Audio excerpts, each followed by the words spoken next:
Cool. We got a new one. Laporto. Good to see you. All right. So, gonna start this space in a few minutes.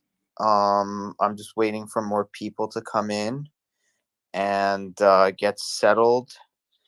The topic is fact-based governance. I see you, Bryce. Did did did you get the co-host invite? Okay, good. So I don't know if you've accepted it yet. Uh-oh. Let's see what happened to Bryce. He's probably having some kind of technical difficulties. BBQ.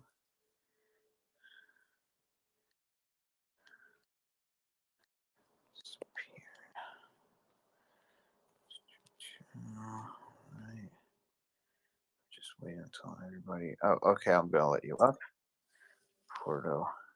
So while we wait everybody to get settled, and this is a structured space, I'm just gonna get to know the people who are in here right now. So hi, Laporto.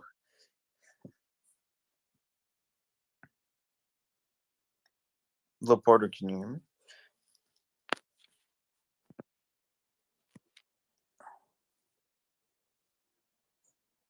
Uh-oh. Here comes Bryce. Here comes. All right. So it's being streamed right now to Social Chat's YouTube channel and our Twitch channel. Great. So you have a copy right then and there afterward, but then you should still get it from Twitter, or at least you can see what it looks like and sound like. Good. But the thing is that I'm just now it's kind of like the pre-show because I'm still waiting for more people to come in. Let me just see if this thing here. Oh right, and then Well, right. the whole idea is that people get the opportunity to watch live, and the concept is to do this weekly. So people just like, when I did my shows, usually it's gossip with a purpose, right? So Social Right. Chats is live streaming with a purpose. So that's the tagline. So we're Mhm. streaming it, and then people know this is not the actual show. This is just, like you said, this is the pre-show. Yes, exactly. Let me take a look. Where is? Don't know. It keeps disappearing. Bryce, I think. If I've had some people tell me that they're listeners and they couldn't listen. Hang on a second. Deepa and Agent Provocateur, give me 100 if you're listening to me right now. If you can hear me, because sometimes Twitter does these kinds of things. Okay, Bryce, message me what's going on with your thing, because I keep okay. You can hear me. What because I keep inviting you to co-host and it keeps dropping you. So I'm gonna okay. Deepa, you can hear me. Okay, good. Just tell me what's going on right now. Bryce, can you talk, Bryce? He's still trying to connect. It's coming up the elevator. Right. I hope you remember to we were talking on Discord before, so I'm hoping that you turned that off. Jesus Christ, he keeps disappearing, Kim. It's connection. You guys have It's a bad connection issue. Yeah, Hello. Twitter has been doing these buggy things. What about you, Laporto? Can you speak? Yeah, I can. Um, I'm confused. I was in a space of another topic now. It's another topic. So I don't know what's going on. In one of my spaces? In one of your spaces where Yeah, we were yes. engaging in I think the topic at hand was about uh Grudges. grudges. Yeah. Yes. No, no, no. Well, I've this is a structured space that I've had. That space I was finished in, but this is a new topic. But it's almost it's as good as the old one. So to give Bryce the co-host again. Yeah, let me He's see. requesting, and All maybe we right. should like cancel the last co-host request that you gave him. Yeah, I did. Okay. Okay. Let's see if this is gonna work.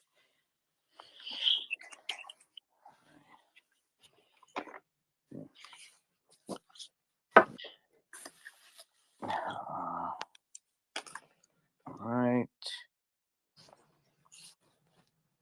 Bryce, did can you accept that Okay. request?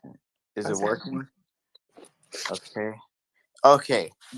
Finally. Okay, good. All right. Okay, so here's what I'm gonna do. So okay, he had connection problems. It's 12:06, and maybe some people are having like connection problems and Oh, things like geez. Yeah. yeah. That took me like 5 times to get in the room. It wouldn't let me, even though you accepted me as speaker or co-host, it just wouldn't let me up. I don't know what it showed you, but I was just stuck. Oh wow. Okay. Yeah. Well, you're here now. That's what counts. And other people are here too. So what I'm gonna do is I'm just gonna get started, and this is like our our time. So okay. So I'm just gonna say get started on the topic. So what I'm doing now, my town halls. My first town hall was on who I was. That was a very, very successful one. It went on for like an hour and a half. My second town hall was also on a big topic. It had about like 80 people in it. It was about virality and the attention economy, and what's going on to our eyes, what's going into our ears, and how that affects our life. The third one was about consent, and this is the for my next town halls. I'm doing kind of like a special on the Forward Party and Andrew Yang, because his book just came out, and his book is called Forward, Notes on the Future of Our Democracy, and he has 6 pillars to those to his ideas, and one of the pillars is fact-based governance. So what I'm going to talk about is that a lot of times, like, our governance isn't facts based. The governance that we have around the world is this really, really, it's like a governance of vanity and cult of personality, right? We pay more attention to the words coming out of the mouths of our politicians than we do the actual policies and facts on the ground that are being delivered. It's like a cult of personality based governance, and it's like, I really like this guy because of this, and I really don't like that guy because of that. But what I'm trying to, stabilize here and trying to find out here is that we should have these people, once they get into office, accountable to what they're promising people, rather than just listening to the words coming out of their mouths. And it's kind of like an employee. If you have an employee that keeps saying, I'm going to be the best, and I'm going to do the best for the company, and I'm going to get this and that, he's just saying that, right? It's just words at that point. But what really matters is that when you record, like, how many sales that they made and what they sold, and how the interaction with the customers actually went, and like, you can see that in the review of your store. So I think it's interesting, like, when they can just say things that may or may not be true, but the proof and the evidence is in the actual statistics after the fact of what they said actually happens. So I think that instead of these cults of personality that we're so used to on the left and the right, we take it up upon ourselves to say, how long this person has been in office, and whatever policy that's been enacted, what statistics and what facts and what things are we looking at? Has mental health of our people gone up? Has the quality of life for people gone up? Have all these things happened? But and then pay less attention to like buzzwords that they're using, or instead of emotionally manipulative based governance that's all about words and not about action. So that's the whole idea for the space. So if anyone has anything to add to that, I see Nini's here, Sajada's here, Laporto. Yeah.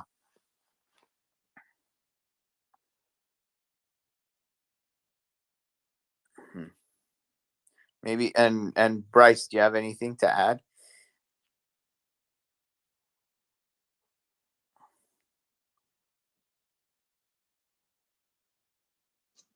Oh, can you hear me? Gosh darn it, man. I've been having troubles. Yeah, so I gotta hold on a second here. Yeah. Okay. Yeah. No, you're fine. Yeah. So then I'm hearing you right. So you're gonna have over the next 6 weeks, you're gonna do one pillar a week from Yang's Right. core party. Okay. So like, do you know anything more about Yang's specific? So what is he really preaching here? Is he looking? He wants to take a fresh look at like our programs and see if they're actually working and change them, or what did he have anything? Yes. Instead Okay. of the emotional manipulation and the anger and the polarization, he just wants to dive into what is actually being delivered instead of what's just said. And also, Laporto, you have your hand up, so go ahead and share your thoughts. No, let Vice go in, and then I'll come back after. Okay. Thank you. Sure. Yeah. Sure. Go ahead, Bryce. Okay. Yeah. Okay. So then, is there anything specifically he's looking at? I mean, is UBI? Oh, well, UBI is a separate pillar, right? So that's something Right. he'll talk It's about one of later. the pillars. Yeah. Okay. So not this pillar. Okay. Yeah. But yeah, you're definitely right about. I mean, my feelings are like about cult of personality. That's why I don't. I mean, I don't. Like I said, I don't worship politicians, and I don't like parties really. I mean, I understand their place, but you become beholden to kind of concepts and ideas, or the people, like you said, the people who say the words, as opposed to okay, housing, capping the housing, right? So it's not too expensive, things like that, like the social policies they put out there. It's like, is it actually working? Because something like that is very popular, but when you actually do the research on it and you look at the long-term effects, it doesn't have the effects that were promised. Right. So yeah, I mean, as far as I'm concerned, this is my opinion, that people's politics should always be fluid. You shouldn't commit yourself to a party or an individual, because then you become beholden to it. That's like what I've had trouble is, like, I don't know if Andrew Yang as a candidate, as the person, is super attractive to me. I have some issues there, but like some of these ideas are interesting. And yeah, these pillars will be more. I really want to find out more about what his feelings are about it, because I mean, this is just a truism, yeah, that we're too committed to the popularity of a certain message or the person speaking, as opposed to like, is it really working? Are these things fundamentally sound? What are we using to make these decisions? And I think people gloss over that. It's a problem. Right, exactly. And so what he's trying to, put out there is like he wants to go to the Bureau of Labor Statistics, because every like GDP and unemployment rate is like the two things that we think, like we just hear a percentage and we're like, oh, this is good and this is bad. But nobody says, like, what for the people who are employed, are they employed in the things that they actually like got a degree in? Is the job actually like fulfill, like all these things, like we don't look at, we just say this is the GDP, this is the unemployment rate, end of story, which is really dumb, if I'm being honest. So the question is, like, what is mental health like? What is happiness like? What are people engaged with the work that they're doing? If they are employed, what's like the problem that they're having or how they're having the problem. Like these are things, all these things we overlook, right? So I think fact-based governance is like the fact is people are unhappy and it's because of this. The fact is people are not engaged with their work and it's because of this, and we don't look at that. So I think that's where it comes from. So with that, Laporto, yeah, go ahead. Oriel, in all honesty, I think we all come from different governments. I think in South Africa, right? For instance, right? Mm-hmm. But it does not change the narrative of how we want to inject into our government. It all starts with us as individuals. We need to be strong based into what we believe in. We do not want to find ourselves where we are forming parties or going to vote just because the intellect of the narrative is for us to vote, right? We Mm-hmm. need to stand for what we believe in. Even if it means you don't need to vote, let it be that. And if you're not voting, let it be that your voice is heard via other formatives or other spaces or other forms of communication, right? I think I stated before when you let me in that I was in another space of yours. You were engaging in a very strong topic where I was very triggered and I wanted to say something. And I think, I don't know if your space crashed or something. Um, we don't have a voice enough for us to put across the narrative of what we believe in or how we want to build the nation moving forward. Mm. I see. So what is the in South of Africa the thing that goes on? Are there these cults of personalities like here in the United States, like that are constantly like fighting with each other and nothing is getting done to? I want to gauge how it's like around the world. You know, as much as they will fight against each other, but in South Africa, to be specific, right? The narrative around South Africa in terms of governance is um, the politicians are older. In terms of politics, when you're younger, you cannot have a voice. You are muted. You cannot speak of certain things. You cannot. If you do dare speak of it or anything that is of objection towards what they're trying to do, you're going to be muted either where you will go through strong forces of narration or forces of where you are fearful of your life because you spoke of something that is not of the governance, right? But what I'm saying and what the message I want to put across is that, and I'm going to now box the two topics that I was in your space in, right? We hold we hold ourselves to have opinions because we are not given the freedom to speak. And when you do speak, your narrative is of fear.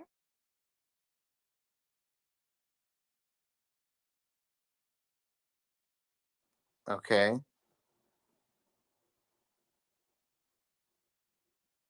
Well, we can't, Laporto. We lost you, but I think that the thing that you're kind of aiming at over here is that people when narratives are just like out like that, and people are living in fear of what they can speak, it's because of a lot of times the polarization, and everybody wants to put you in a box, like you spoke like this, you spoke like that, that means you're with this party and this is a party that I don't like, therefore I don't like you because you have sympathies with the other side of the political spectrum.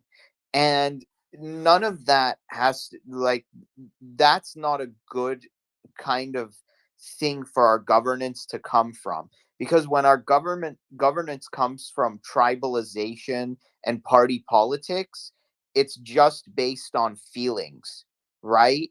And these feelings don't tell us what are the facts on the ground. How are things going on the ground and things like that. So Bryce, what was what you got out what Laporto said? Well, I mean, I was just thinking of fact-based governance just in general. I mean, yeah, you have to be able to voice your opinion. Absolutely. I mean, that's critical. I don't know where else she was going with that, but fact-based governance I think for me is the way to go. I think most of what we do, I don't know how it works in South Africa, is you're making policy based on ideology or what you think is common sense or what's commonly popular, as opposed to, well, what is really going to work? I mean, how rigorous are we challenging, like the outcomes, right? So, I mean, process.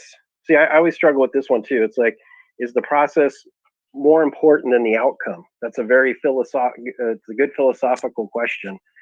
Sometimes you'll accept bad outcomes. You'll think for if you're doing it for the right reasons, quote unquote, but that's subjective. So for me, I guess I feel more comfortable in the idea of a government that's actually looking. I mean, the process matters, but results are ultimately king.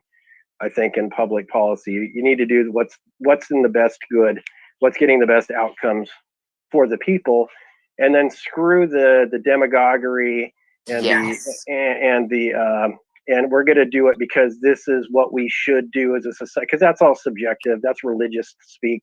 Like, what is actually working? So I think for governance and for in a political sense, I prefer we lean towards that other thing. That's why I'm interested to hear more of what Yang has to say about that.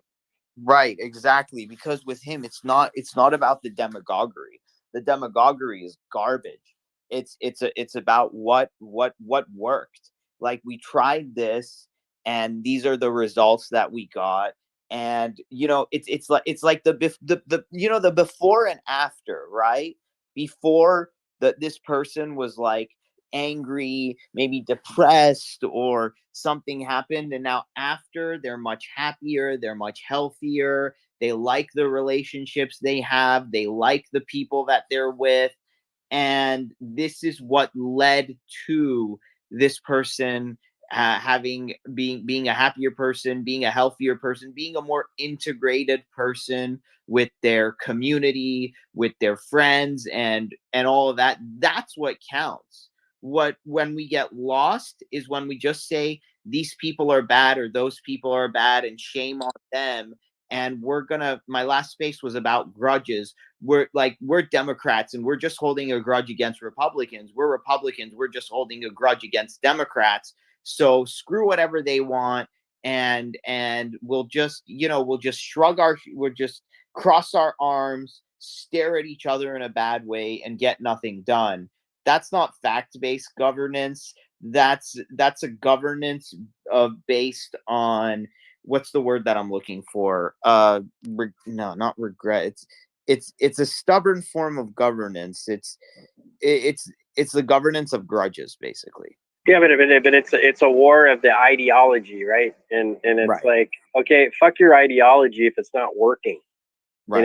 and don't try to be slippery and cherry pick information. I mean, there's ways of objectively looking at outcomes in most things where you can see, hey, is this producing what we put there's so many times where you see laws or policies put into place that's supposed to fix X, Y, or Z, Right. and then nobody really goes back and looks at, is it really working like 5 years later? Right. Oh, I think I remember the word that I was looking for. It's a governance based off of spite.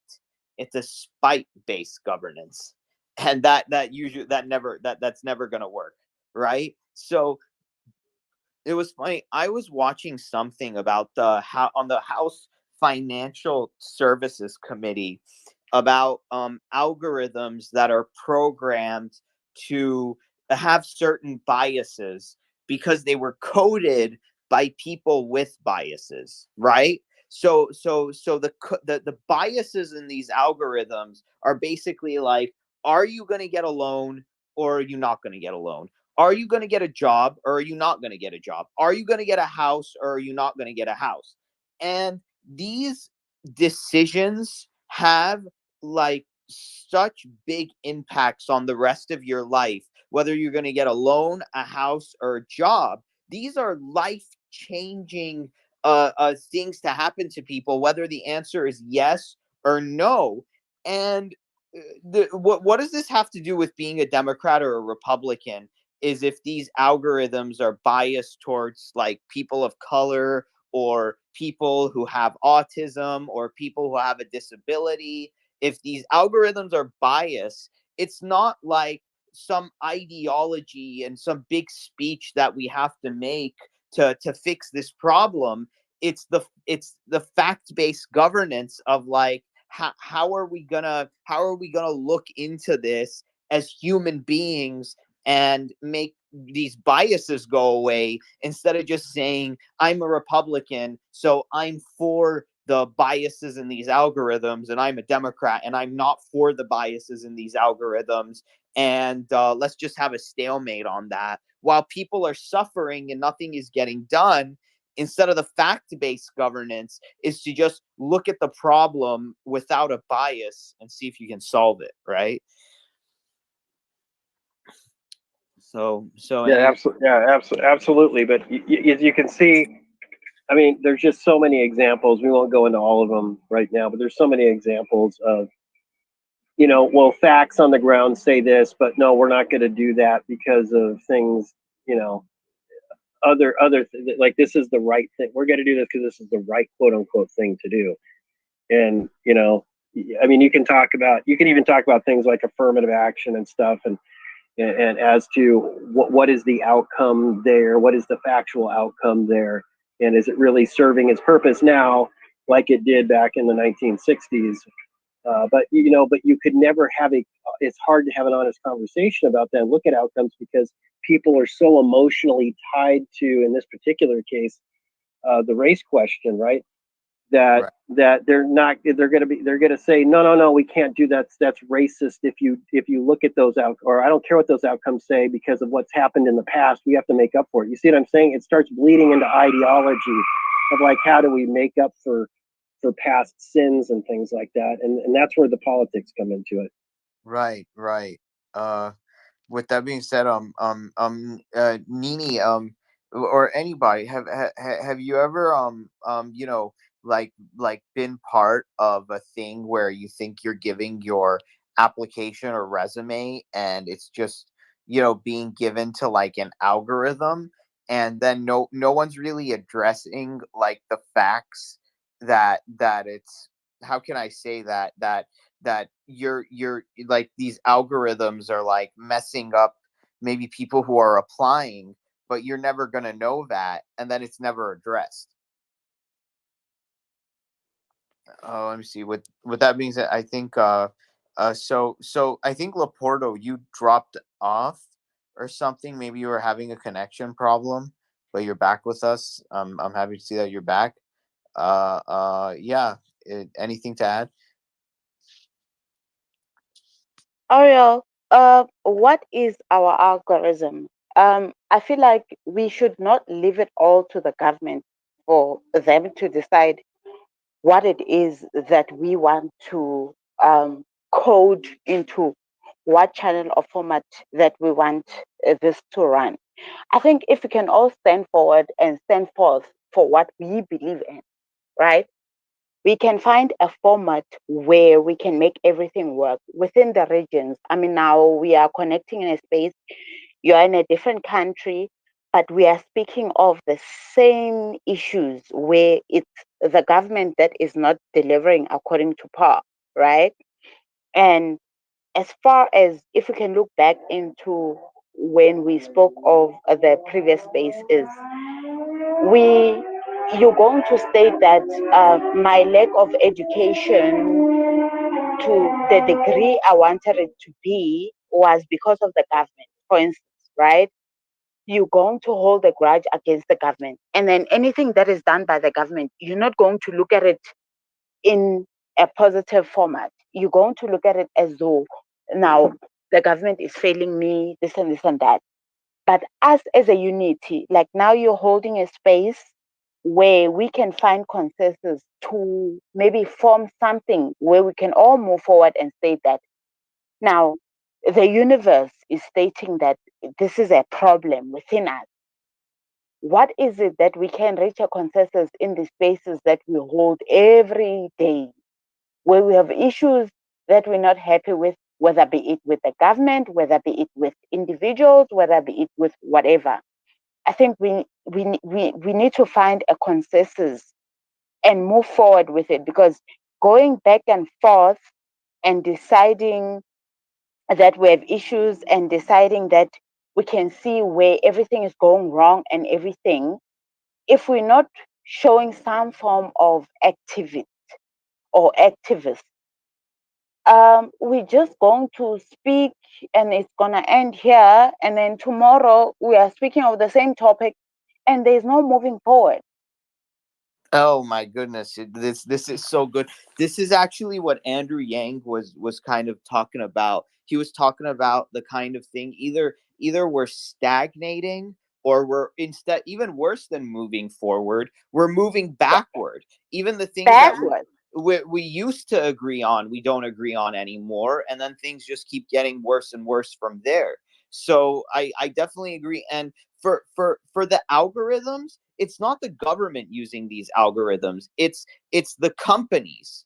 Like, you know what I mean. So, but no one is monitoring these algorithms that the companies are using, and then the government is just putting its hands in the air and just saying, like, oh well, that's just how it is, and you just got to get used to it. Now, that this kind of attitude of, I don't like the government and I just want the government to disappear, like that, like some people in the United States have that attitude, but then they don't realize that if you make the government disappear, then who's going to have all the power? All the corporations and all the companies. So at least you live in a democracy. In the government, you have a vote. You don't have a vote with Google. You don't have a vote really with Twitter. You don't have a vote with Facebook. You don't have a vote with Coca-Cola. You don't have a vote with Nintendo. So they're not going to care, right? So we have to realize that the government is going to be us. And the thing is that, what is it like that vote matters, and these things that are going on matter as well. you know But that's Ariel, very important. we do have a vote. Sorry to interject, right? We have a strong vote because for us to be in those particular spaces, for instance, right? When it comes to Google, when it comes to any format of internet, when it comes to anything that has to do with telecommunications, we have a vote, because when we decide we're not going to be forming party to those things, that is a vote on its own, right? And I think the vote on those particular spaces is stronger than the government. The government has stronger values because they don't care what we say. They don't care about the people. For them, it's about getting what they need to do and they move forward. That's why when every president comes into form, there's a new law. There is, like, the constitution changes from one government to another. You don't even know which constitutional book to look into. But when it comes to telecommunications, I feel like we've got a very strong vote, because you can decide, I don't want to be in Twitter. And then they lose one person. I know one person may seem like it's nothing, but for for their revenue, it's a lot. It's a lot, because you can go and tell 10 people that this is not working for me, right? For instance, I find myself, um, as a hobby, I play Uno, right? For me to crash that Uno game, it takes one email and it takes me telling 10 people that that one does not work for me, right? But the government is different because our voices are not heard. They don't care about what we think about. They do not even care about what's happening within the country or what is going to build us moving forward. But I feel like our voice, our vote, our everything, if we can all unite, come together, form consensus, we'll be able to, at some point, it's not going to be today, it's not going to be tomorrow, it's not going to be next year. But if we can find a united voice where we can speak, because I feel like all the countries are speaking of the same latitude where we've got the similar problems, even if it's not the same, right? But I feel like Twitter space, we've got spaces where we can connect and interject on things that we're not happy with. Let's use those platforms for us to speak freely and for us to move forward. Because what I was trying to say is that we can speak end on end and end and end. But if we don't come together and form party, even if today we decide that, okay, we're going to deal with the United States, I need to pack South Africa for this month. Now I'm going to form party with my fellow brothers there in the United States, and we're speaking the same language, and I understand their struggles. Will some way reach a point where we can get the government to understand what it means for our struggles, because we're all struggling, guys, and they're all looking out for themselves. Yeah. And this, yeah, Oh, that's a lot, but I guess the only way to get there is that we throw away very, very like deep kind of emotions and hates and angers and stuff like that, and just say what is the solution that we think is going to lead to something that's actually helpful. And that's mostly going to come from the data, the statistics, the trials, the testing, and all that stuff.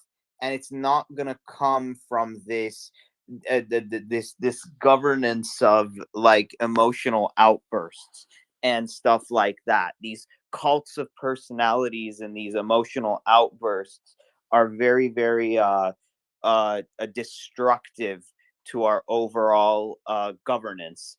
definitely. You get what I mean? Yeah, Yeah. definitely. Definitely. But The you know how we become emotional? We are all emotional because we are frustrated because of how each and country is run. And unfortunately, we cannot run away from emotions when it comes to struggles, when it comes to. I'm sitting at a point of privilege. And when I speak of this, I'm not even speaking of myself. I'm speaking of the next person that I know that is struggling through whatever and whatever. But then when it comes to struggles, it is unfortunate that we cannot shy away from how frustrated people are with the government. And I'm not stating this on the basis of me saying that I want to go and lash out to the government and whatever. But what I want us to reach a consensus in is the fact that our government is failing us. And we are so loyal to a point where we vote for the same governance each and every time we need to vote. So when we do go and vote, we vote because we do not want to bring in other parties to make change. We do not want to bring them in for us to omit or submit to anomalies and stuff like that. But it is unfortunate. People are struggling, guys. We see it each and every day. And it's so sad to see it happening where we have grants. We've got so many elements for people to not struggle. But it is unfortunate. It is happening to us. But I'm saying the platform that we are given, let's come together. Let's find a consensus where we can reach the government for them to assist within our struggles. Uh-huh. Yes, Thank you. very, very good. And Laporto, if you lived in the United States, like I'm telling you, Andrew Yang would be your man, because that's the kind of thing that he's going towards, is just like, what are the struggles, and also this politics of what can I find about the other person so I can just get angry and point my finger and scream and yell and not forgive that person, or I just want to find a word that someone is saying to so I can get mad and I can feel better that that person is saying things that I don't like, so that way it makes me feel better about myself. And it's like this politics of virtue signaling, and then that feels good for some of these people for the moment. It's like, look at how much smarter I am, that person. Look at this response that I gave to them, that now I feel as if my response was so smart and they're so dumb and they don't know what they're doing, and I'm the person who's superior because I'm more culturally aware than they are, and they're using language that I should police. That's not facts-based governance. That's like a politics of pettiness and spite and anger that keeps us stuck in what we're seeing now. I mean, I don't know, but that's what's been going on in the United States for a long time. I mean, ever since Bush won his presidency, you know? Well, but again, it's a shift, and you're absolutely right. I mean, I was just thinking the same things. Was that that's all ideologically based. That we have to come to the reality is, like, when we vote for certain people or just are beholden to a specific party, you're basically accepting bad outcomes to vote for, your way of thinking, or the party's way of thinking. Like, there's almost an acknowledgement, like, okay, well, we're going to have bad outcomes, and just kind of shrug. But I mean, at least we're more noble. At least we're more virtuous than the other guy. At least our plan, this, that, or the other. And it's like, no. It's like, if you're trying to solve, like, homelessness and stuff. I mean, look at here in California, super uber progressive, right? We should be having amazing results with homeless outreach and homeless countermeasures, and it's catastrophic. So obviously, like, I'm not saying that Republicans have better policies, but it's like, obviously the progressive policies in California haven't worked as far as the homeless question goes. So it's like, when you're more results based on the issue you're trying to address, then there's accountability right there, right? There's Yes. accountability. There's accountability to the bottom line. What is the bottom line? Is you want the material means of people to be better, not that you're more virtuous, not that we're trying to do the right thing, whatever the right thing is. It's like, okay, well, is the problem less or more or the same? And that's what we need to focus on, and quit voting for people who just make you feel good. The feel good politics is horseshit, but people buy into it all the time. It's like, well, what is really fucking happening? Get mad about that. Get mad about the outcomes. And if your party isn't giving you good outcomes on the problem, fuck them too. That's why I'm saying, get away from the party part of it and demand results. Wonderful. With that, I'll go to Steve. He has his hand up.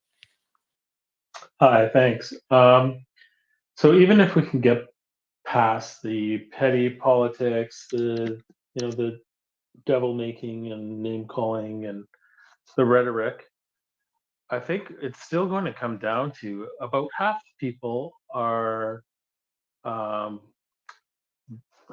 above the average or perceive themselves as above the average. Um, and the other half is below the average.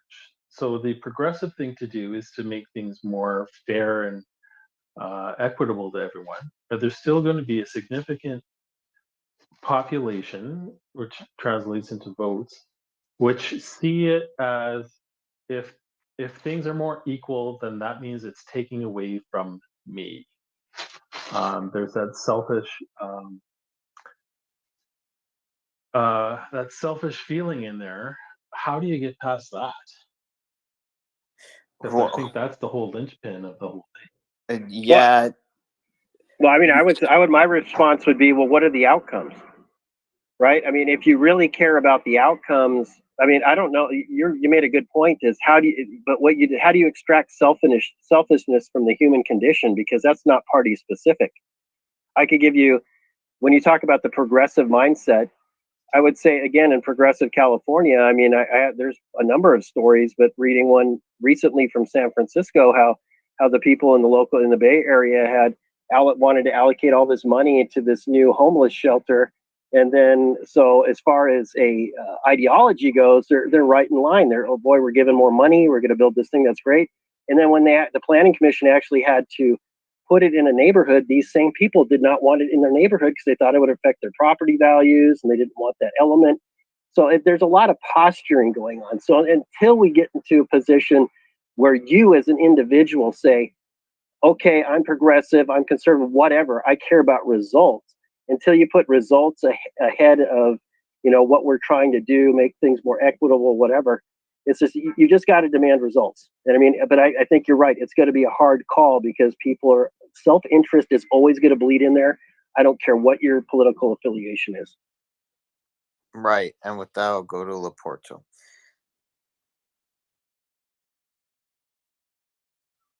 He's just said a mouthful. Literally, it's what I was about to say. We need to demand a result. We need to demand change. We need to demand some form of ownership. Like, I feel like for me, if the government is the one to state that they're running the country, right, someone is held accountable, right? So when someone is accountable for something, when you go to them, you need to find a result. And we're not getting that anyway. And I'm stating this with all due respect. I don't know what you guys are going through in the United States. I do read about it. I've got some form of knowledge of what's happening there. But in the instance of governance, I'm wary of the fact that we're all struggling of the same struggle. We all have the same struggle.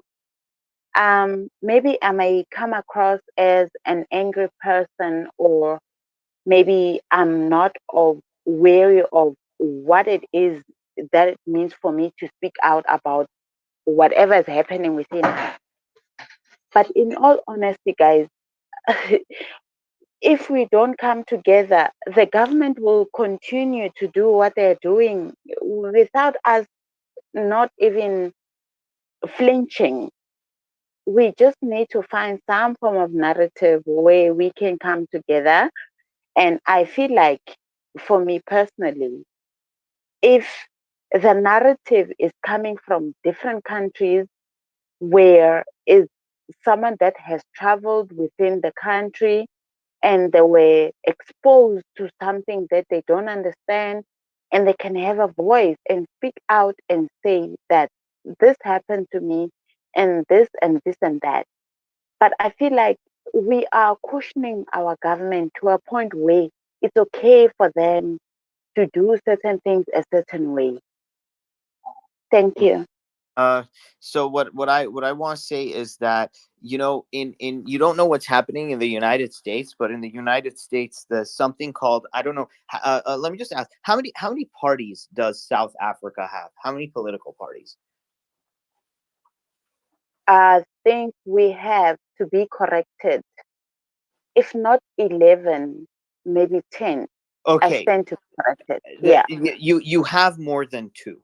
Okay. In the Yeah. United States we have two, and it's No, no, gone. no, no. No, Ariel. I stand. No, let's redivert. The strong parties that are very strong, it's two parties, right? Okay. We've got the strong ones that come after the other parties. But Okay. yeah, yeah. Okay. So I'm saying that it's gotten to a point where they can't come to consensus on anything. It's gone to the point where if you're part of the other party, you're the bad guy. And so we have, you're the bad guy. No, I'm not the bad guy. You're the bad guy. So we shouldn't even talk. And so with that kind of stuff, people are paying more attention to how can I malign someone? How can I embarrass someone? How can I call someone out, instead of how can I work with someone to see this problem through, right? To see an end to the problem, to find a solution where we can both be happy. Instead, it's like, I'm willing to be sad and angry and frustrated if that other person is more sad and more angry and more frustrated than I am, because they deserve it, because they believe in the bad thing. That is what we're trying to say. This is a politics of spite. This is a stupid politics. This is a childish politics. This is the politics of toddlers. This is the politics of like kindergartners.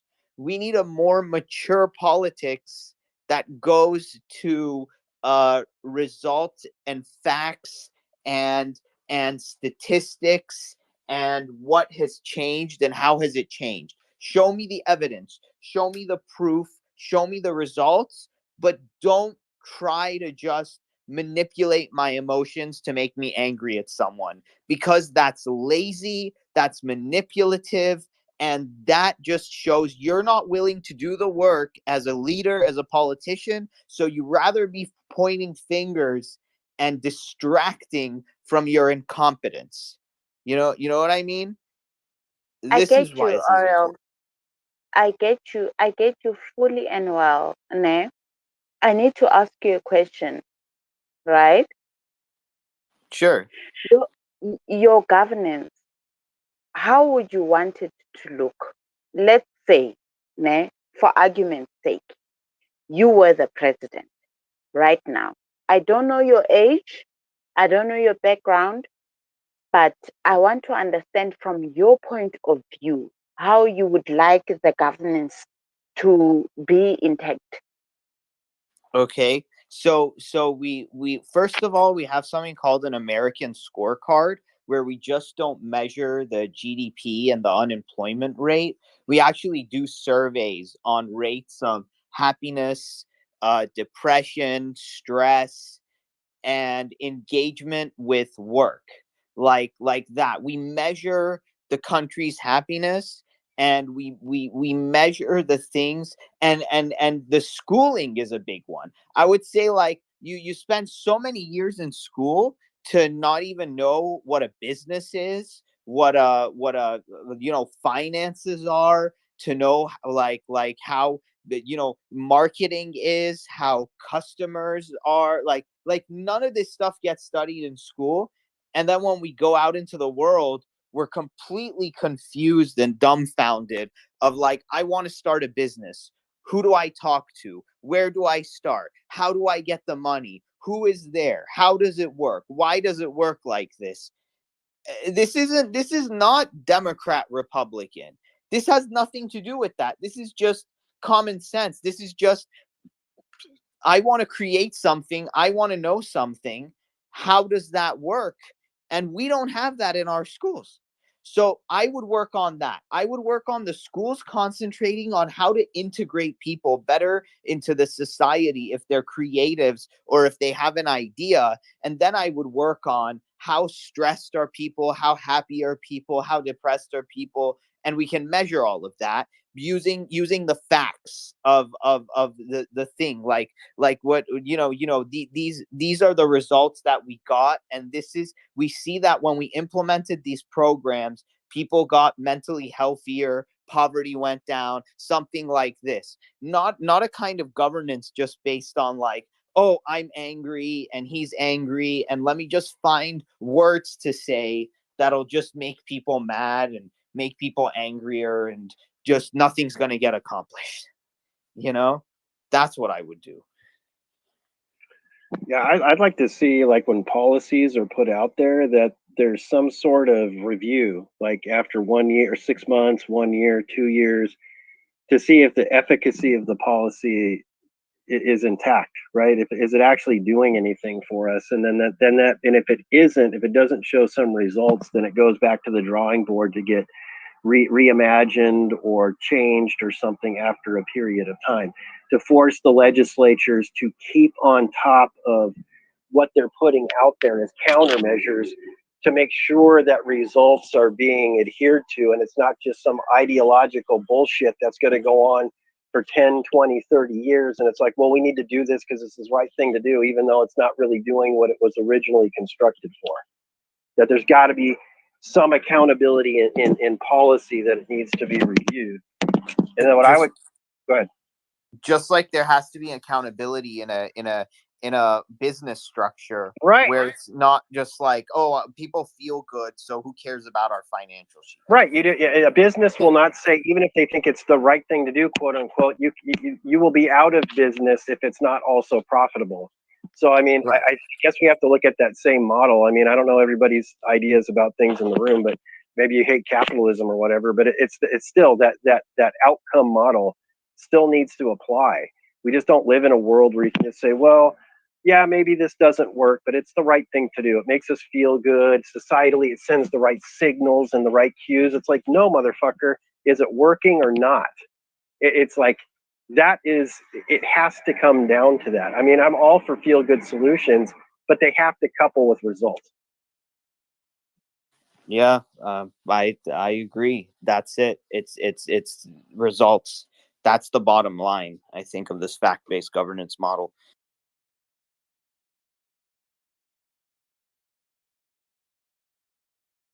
Go ahead, Laporta. I think BBQ just spoke frankly.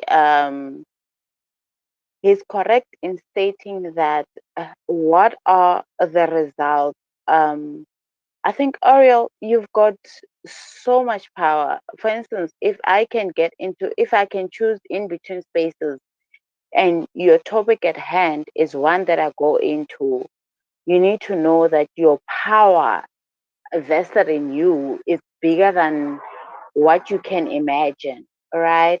I feel like you have so much power to make the movement to become of some form of solution, because I think I keep repeating myself in stating that we can hold spaces for all end, for all year, for whatever. But then if we cannot reach some form of consensus in where our issues are upheld, or where the algorithms, because remember, the algorithms are developed, for one, by professionals that are not even happy with the government. Now I'm speaking of when it comes to technology, right? So what I'm coming out, or my closing statement, is that we have so much power within ourselves, but because we are muted or we don't want to come forth, because I believe you've got so much power, Ariel. You can make a movement that, even if we are not succeeding to some degree, but you can make a movement that is heard to some degree. So with all the spaces that we hold, guys, I feel like at the end of the day, we need to find some form of acknowledgement of the information that we gain from it. Because when I get into a space, I want to learn. If I'm not learning, it's because I want to better myself. If I'm not bettering myself, it's because maybe I want my voice to be heard, right? I feel like that on its own gives us power to make a change within our either government, within either our. And the one thing that I think you went into is the mental health of people. I know it's been done. A lot of people are advocating for mental health, but as much as that is happening, we have powers to put a portfolio that can come and embark in all the elements of what our struggles are. And we are struggling the same. Like I've gone to spaces, I don't know how many spaces. To some degree, I'm gravitated towards the international um spaces. But when I get in there, I always get to figure that we are all struggling from the same struggle. So I feel like we need not deviate from the fact that the struggles are at hand and the struggles are the same. It's not of a specific president, it's not of anger, it's not of any magnitude. But the issue at hand is that we all have the same struggle where we all need to reach a consensus and come together and state that today I can park me as Portia Laporto, and tomorrow I can be Portia Laporto, South Africa, and the other day I can be Portia Laporto in the United States.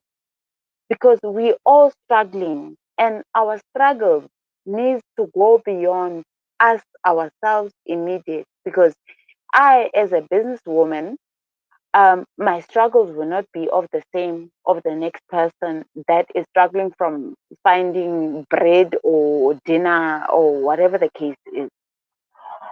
So, Ariel, I think you need to acknowledge your power, the power that you have to bring us all in here. For you, it may seem like it's not a lot of us, but I feel like the people that gravitated towards your topic are the people that are passionate about it. And BBQ, what he's saying is that we need to find some form of grounding to find a conclusion how we can move forward to us bettering other people. Because I don't think you opened up the space to better yourself only. You want to make change for the next person. So, yeah, thank I you. really appreciated Laporto, and when I opened my first town hall, there were like 80 people. Sometimes there's 80, sometimes there's 100, sometimes there's 30.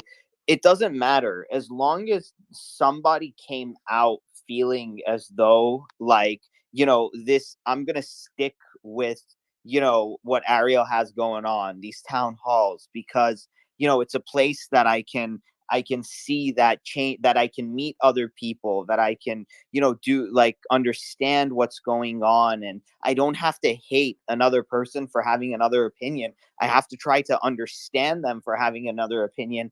I mean, that's progress. And that's what I'm aiming towards. And also today, Twitter was having a lot of bugs. A lot of people were telling me that they couldn't hear me, or they couldn't do this, they couldn't do that, and that happens. Some people are out to lunch. I'm trying to get these things like recorded, but as long as you come in another space that I'm holding on some kind of social change or some kind of idea, and you're not starting at square one, you've heard me before, you know what I stand for, you know what I want to do, then little by little, that grows and it grows and it grows, and then people can trust like that I'm trying to do the right thing, that I'm trying to bring the right people together. And then maybe they tell like a family member, or they send a letter to like a council member that they have, or someone of influence. They're like, all I need are like 10 people of like high influence to come here, and then other people will see that a person that they trust who's of influence is talking to me, and then the message will get bigger and bigger and bigger, and it's harder to ignore. I think that's when we're headed in a direction, instead of constantly, and one little thing that we disagree on shouldn't make us enemies, shouldn't make us thing, and the more we learn that, the better things are going to get. So I think it's like, I only want this for 1 hour. It's an hour and 5 minutes, so I'm just going to keep it to closing statements. Laporto, thank you for yours, and yeah.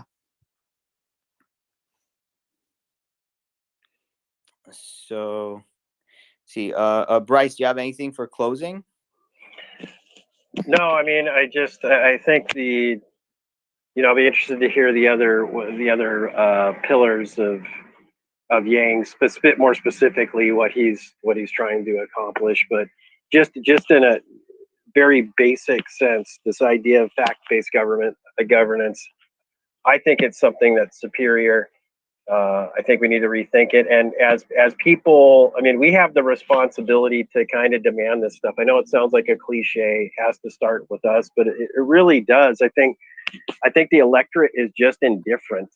And then we're just basically, I've used the term before, it's an old term, is manufacturing consent.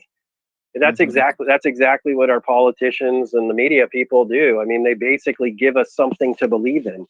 And it's like, well, wait a minute. What if we just no, we believe in this. We want the homeless situation better. We want poverty better. We want to see these numbers come up. What are you going to do about it? If we stick to our guns as voters and just say that's the number one thing that I want, and whatever party provides it, fine. But this is what we want, and then the game changes. Right, and I'll end by saying actions speak louder than words.